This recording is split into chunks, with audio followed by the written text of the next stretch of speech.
Hello, hello, hello. Welcome to, I think this is like episode, I say this every time, like, I don't even know. I think it's episode number. I really think this is like 98 or 99. Um, and yes, we are coming up on episode 100. If you were like, what episode 100 of what? What am I doing here? Well, that's a good question. I should probably tell you what you're watching. This is Meet the Experts. Meet the Experts is a video interview series that we started really just pre-pandemic, just as COVID became a real shutdownable thing in 2020, March of 2020, and it's just our way of giving video content to business owners who sometimes struggle coming up with their own video content. Maybe they're just not marketers or video editors, or they're just wearing 15,000 other hats and they don't know how to make a video or want to. So we started by saying, hey, we can do this remotely. We can get you a bunch of video content for your business. We tell you we can get you a year's worth of video content in a 30-minute interview, and we can, and we will today with our guest. Yeah, so it's totally free to be a guest. We're looking for business owners, entrepreneurs, founders, thought leaders, experts in a particular field, or even just somebody who has a product or service that they want to let the world know about, or at least a few hundred people, maybe more, a few thousand people. Anyway, the entire Meet the Experts event is powered by our software as a service SaaS product called Journey Builder. You can learn more at getjourneybuilder.com. It's an all-in-one CRM and marketing solution, a suite of products. All right, so let's get to why we're all here today. Tyler Ryan, no big deal, former NASA software engineer turned business analytics expert. Yes, I am reading. He's known as the creator of LTV Numbers, which helps businesses understand their customers' lifetime value and make confident, data-driven decisions to scale effectively and profitably. So, through his work, he has personally analyzed over $620 million in sales data across a variety of industries and business models. And I think he might be my new best friend because I don't have any other friends that are former NASA software engineers. So, Tyler, how the heck are you? I'm doing great, Jay. It's really great to meet you, and I think best friends on the table. All right, cool. No, that sounds fun. No, well, thanks for coming on. I really appreciate having you on here, and really what you do. I'm excited to learn more about that myself. Being a kind of a marketing geek, marketing junkie for all these years, data and analytics is probably like, when you go through school and you're really good at all these different subjects, but there's always that one subject that you're like, I don't know, I just don't like this thing, right? That's data and analytics for me in the marketing world. It's like hmm I it's not it's not what I want to do. I'd rather find somebody else that can do that. I love the data. I make decisions based on data, but I'm not the data and analytics guy, right? I just like to learn and know what it is, but I'm not the one that's going to go find it. So, but before we dive into the LTV numbers and data analytics side of things, why don't we just learn a little bit more about who you are and kind of an overview of what you do? Okay. Well, as you mentioned, I'm a former NASA software engineer and founder and creator of LTV Numbers. And I got into this business because when I worked at NASA, I was very deep into data science. And you can imagine the extent to which you need to know your numbers to land a spacecraft on Mars, right? Within 6 inches of its target landing spot. I mean, that's the kind of stuff that they're doing. And it was just mind blowing to me to see what was possible. To pull that off, you need to know your numbers to a level that is difficult to properly communicate. But suffice it to say, you got to really, really know your numbers. I always wanted to be in the world of online business, and I saw an opportunity to take what for me was comfortable and what I had done for many years, but then bring it into a space where there's many people just like yourself. They know the importance of data, They know that they need to have analytics to make good decisions and be data driven, but they're not going to go build this stuff because it's just far too complicated and it's not accessible to the average business owner. So my goal in getting into the business that I have today, LTV Numbers, was to make good and useful data accessible to any business owner, no matter how technical, no matter how much they're a numbers person or not. Because at the end of the day, if we don't have good data, we can't make good decisions. And the better data we have, the better we are able to effectively grow our business. So that's what brought me to where I am today. Absolutely. I love that. Now, so I'm like, shut up and take my money. But yeah, so let's talk about that. So you have a business, or there's a business, they either are online, offline, doing a lot or a little with different systems and services and software. And they come to you and they think they need help or they're interested in your services. Talk some of the actual services that you can offer, and really, who do they help? Like, who's the ideal audience for that? Okay, well, let me answer that with a story that I think will really properly illustrate it. Cool. What we do better than anybody else, in my opinion, is answer one very specific question, which is how much can I afford to spend to acquire a customer? One of the most fundamental questions in business. Now for the story. I was at an event about 5 years ago, listening to a speaker named Joel Marion give a talk on how to scale your business 10 times bigger, 10 times faster. If you don't know who Joel Marion is, he scaled a supplement company called BioTrust from 0 to 150 million in 18 months. Just crazy, crazy, crazy. That is. So he gets up there, and towards the beginning of his talk, he pulls the audience of about 400 online business owners who are in the info and e-com spaces. Okay, and he says, how many of you know your average customer lifetime value? Just a single number, average customer lifetime value. There were maybe 50 hands. And he goes, okay, not bad. Now, how many of you know your customer lifetime value at day 0, 30, 60, 90, and 180? And there were maybe 20 hands. He goes, okay, not bad. Now, how many of you know your customer lifetime value at day 0, 30, 60, 90, and 180 for each product, funnel, traffic source, and affiliate that sends you customers? And there were 4 hands. And this stuck in my mind because the room literally went from 400 down to 4, 1% of the room. And he asked each of them, he said, how big's your business? 15 million, 25 million, 35 million, 50 million. And he goes, I'm not surprised. And then he goes on to give the whole rest of his talk, where the punchline was that last question that he asked, which is, if you know how much you can spend to acquire a customer by knowing your LTV at day 0, 30, 60, 90, and 180 for each product, funnel, traffic source, and affiliate, then you will win the game. Because you're able to answer one of the most fundamental questions in business better than 99% of other businesses out there. And that was exactly how they scaled as fast as they did. And that's what he was encouraging the audience to do. Well, I heard that. I looked around. And at the end of his talk, he didn't tell people how to go figure it out. He just told people that they needed to go figure it out. And one person actually raised their hand and asked the question, well, how do you do all this? This sounds amazing, but how do you do it? And he said, well, I pay a developer and a data scientist $200,000 a year to make sure I know the answer to this question. I'm like, that's not an answer anybody wanted to hear. So if I could go build the thing that could have been the answer to how do you do this, he would have had every single person in the room going to sign up for it. So I've spent the last 5 years building that exact solution. And in short, LTV Numbers is the tool that will help you answer that question. How much can I afford to spend to acquire a customer by understanding my customer lifetime value at every day of the journey for each product, funnel, traffic source, and affiliate? Wow. My mind is blown. I don't know those answers. I'm in the 99%.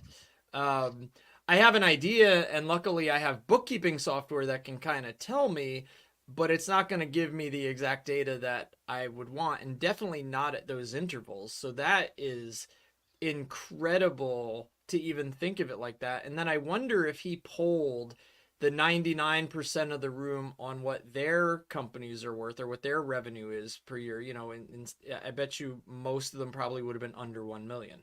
Absolutely. If I had to guess. Yeah, if I had to guess. 100%. Yep, that's right. That is awesome. So how long have you been doing this now? I've been working on LTV numbers for coming up on 5 years now.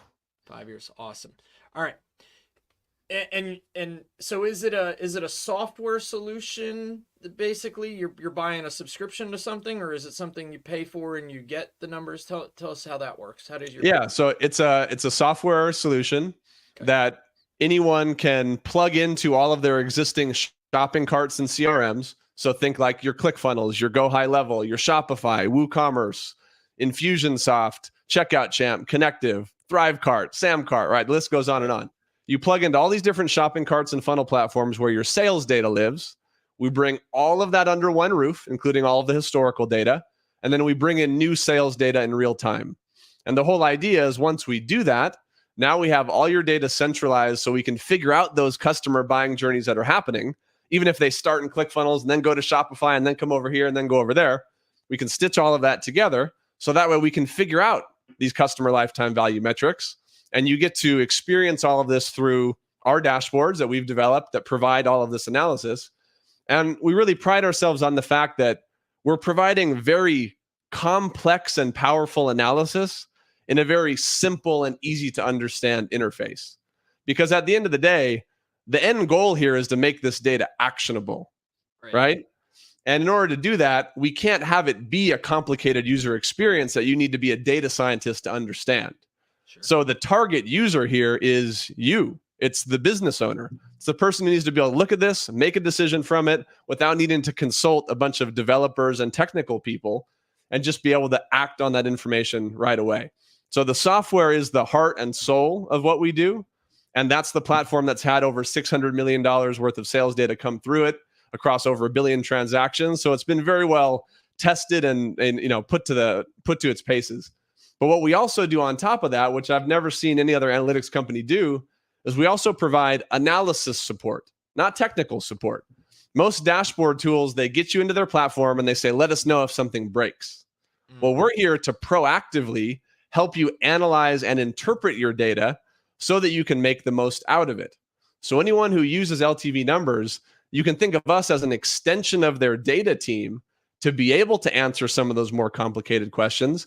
And in the event that you do want an expert opinion on what you're seeing in your data, how to interpret it and act on it, you have a team of people who have seen over $500 million worth of data to give you those informed answers. So it's that combination of the software plus the expert analysis support that I think makes us special. It does make you special, and it leads to kind of two more comments right into one more comment really right into my next question. But I do see that 2 Comma Club award behind you. So obviously you've done some transactions through ClickFunnels in your business, and congratulations. I love seeing those awards. Even though I don't use ClickFunnels, I'm in awe every time I see one of those 2 Comma Club awards.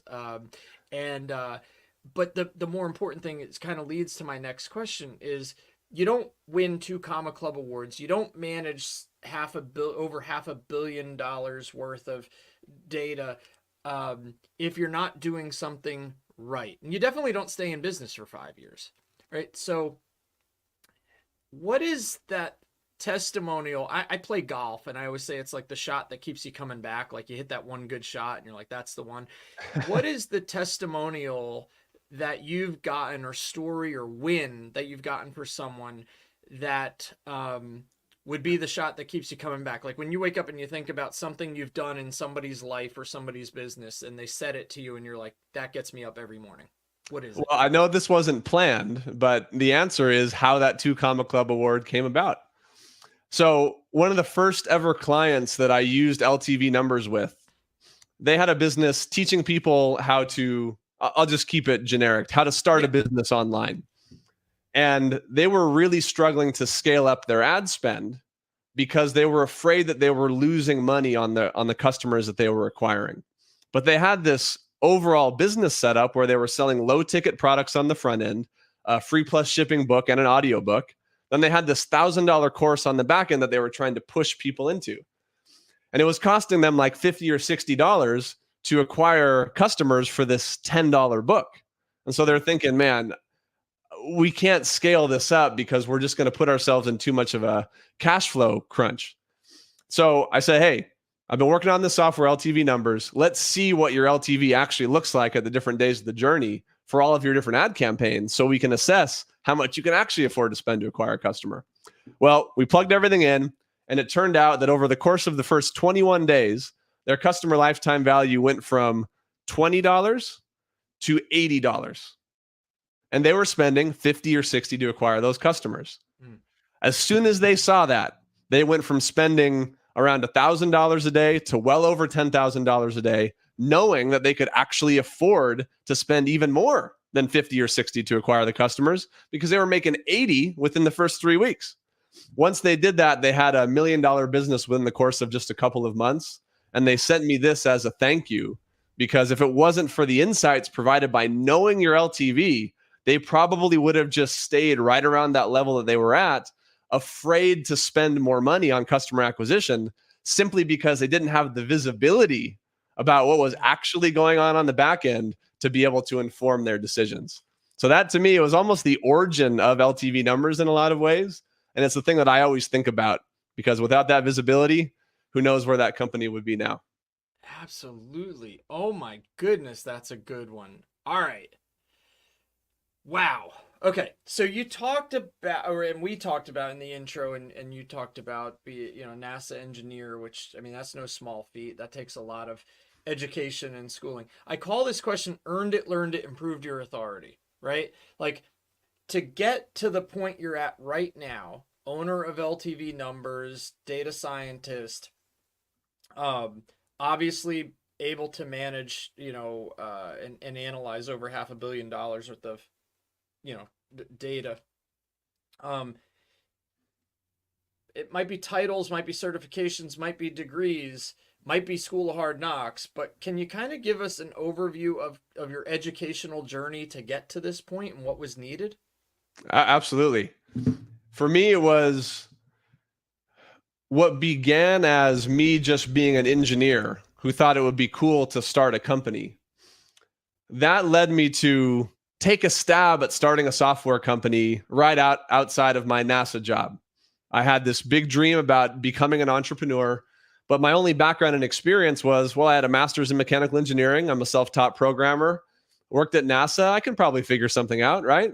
So I leave that job to start a software company, only to work on something for about 2 years and make a grand total of like $1,000 and just realize, oh my goodness, I can't just go build something and expect that people are going to come buy it.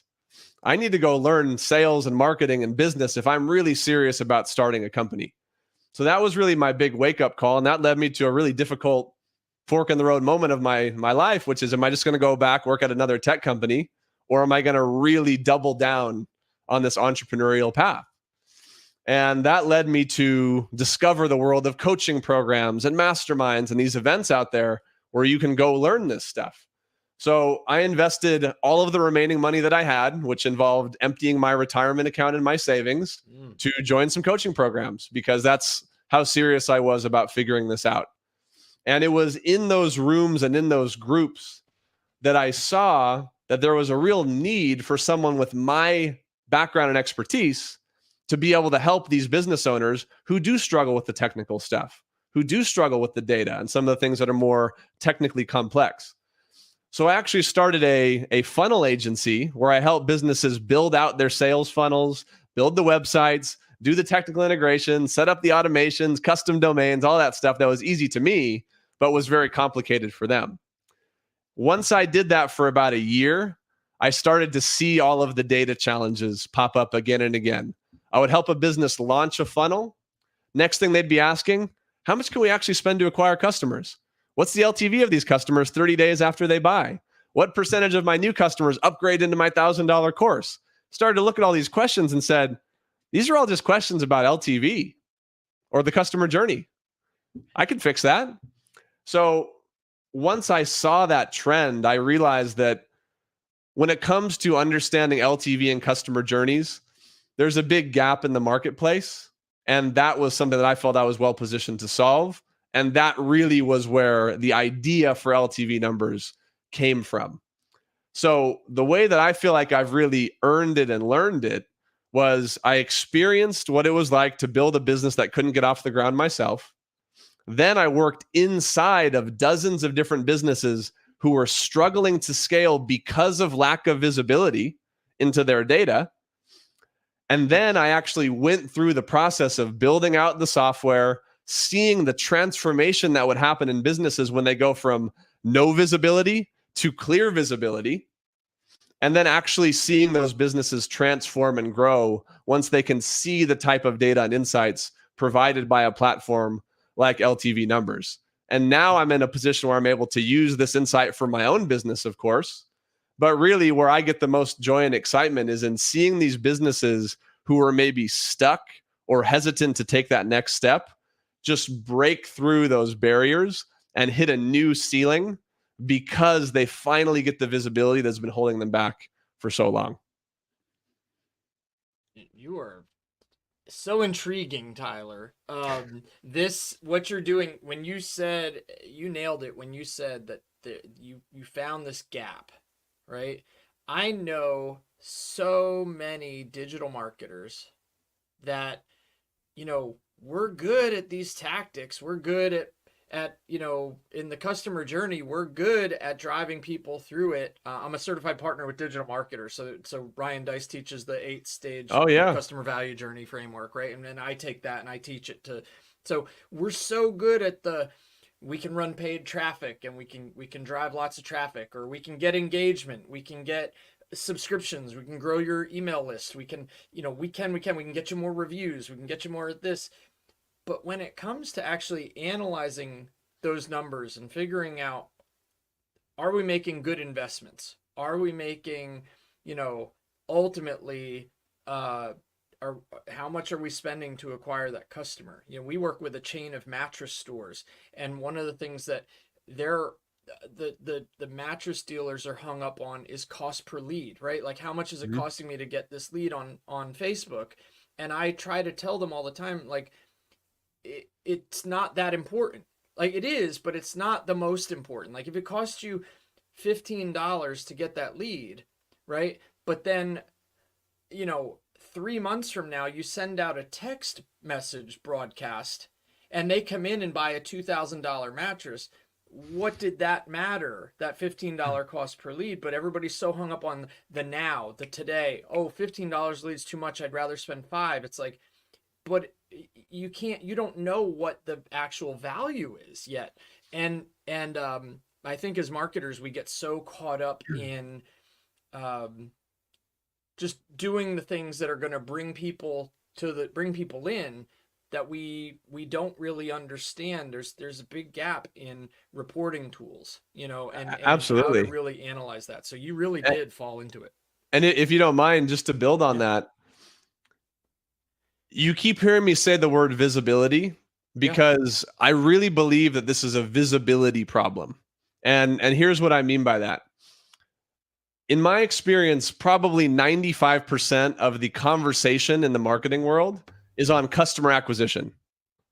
And the reason for that, one, obviously that's where you got to start. Totally get it. You got to start with customer acquisition if you don't have a business. But then it becomes about, if the goal is really to scale up, what you can see is what you can optimize. And most businesses have no problem seeing the revenue that they make. They have no problem seeing how much total they spend on ads. They have no problem seeing their average order value. So the conversation has shifted over the years from, it used to just be about how much did I spend, how much did I make, right? Because you could easily be profitable from day one, no problem. Then it became about sales funnels and average order value and adding upsells and downsells to try and maximize the AOV, so that way you can afford to acquire the customers that you're paying Facebook and Google to acquire. Well, that conversation now, I feel like we're starting to shift into a new phase of that discussion, which is, it's becoming harder and harder to make money profitably on the front end, even with all of these upsells and downsells. There's increasing competition, customer acquisition costs are rising. So once AOV is no longer enough to offset your customer acquisition cost, what does the conversation now become? It becomes an LTV conversation, because all of the profits are going to happen after the customers acquired.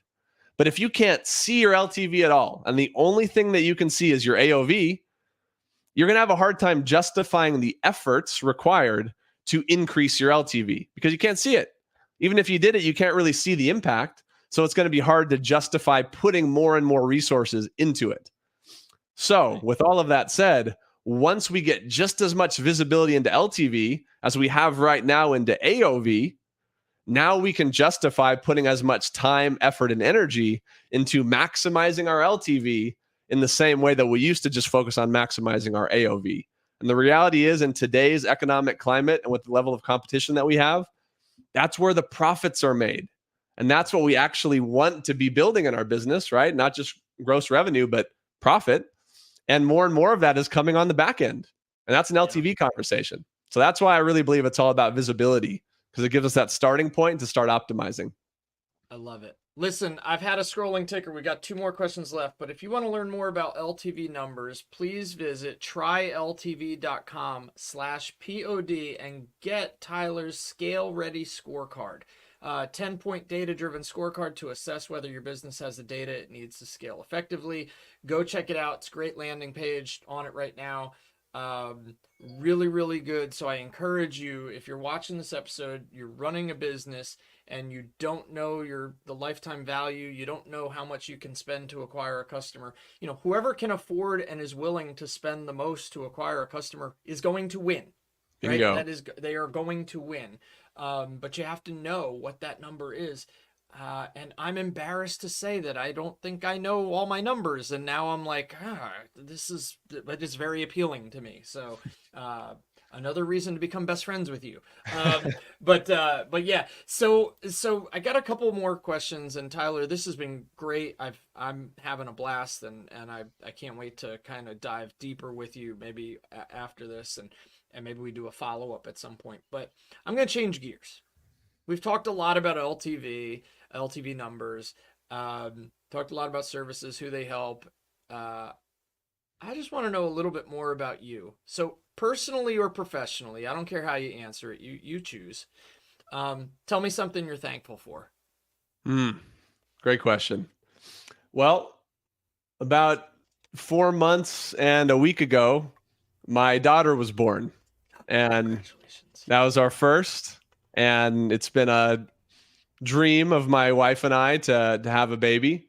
And our first ever, her name is Rogue Rain Knoppel Ryan. That's her full name. Wow, Rogue She was born. Knoppel. Oh yeah, she's gonna be a badass. There's no doubt about it. Yeah, she was born just over 4 months ago, and just the impact that it's had on the way that I look at my life and my business and why I do what I do and what our shared vision is for our family. It's really been a life-changing experience. I've heard from so many people, as a father, having a daughter is just one of the most magical things. And I've been really starting to experience that over the last few months. So I'm just really grateful for her, grateful for the opportunity to be a father, grateful for my wife, and just excited for the coming years. Dude, I too am a girl dad. My wife and I adopted a child when she was 13 months. She's now 8 years old. I would say you learn these things, and I would say wait till she's 2, and then I'd say, ooh, wait till she's 3. Ooh, wait till she's 5. Yikes, wait till she's 8. Oh gosh. And then people tell me, wait till she's 16. So, but yeah, dude, it's special. Welcome to the Girl Dad community. I love it. I love having a girl. Actually, our employee Jason, he's got 3 girls. My integrator and operations guy Rob, he's got 2 boys and a girl. But I always and then Delroy on our team has a girl and a boy. But it's a fraternity, man. It's the Girl Dad Club. So welcome. Thank you very much. Congratulations. Yep. I appreciate it. Yeah. I didn't even ask where. Oh, you said. Well, actually, I did. I talked to you about it earlier. Now you're on the West Coast. That's right. I'm in Pasadena, California, kind of by the Rose Bowl. I went to UCLA, so okay. Rose Bowl's got a special place.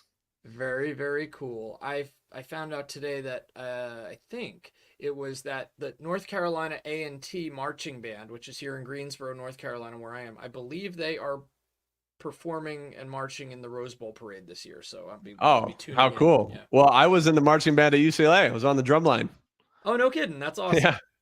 All right, man, we're kind of over, but it doesn't matter. This has been chock full of goodies. But I do have one more question.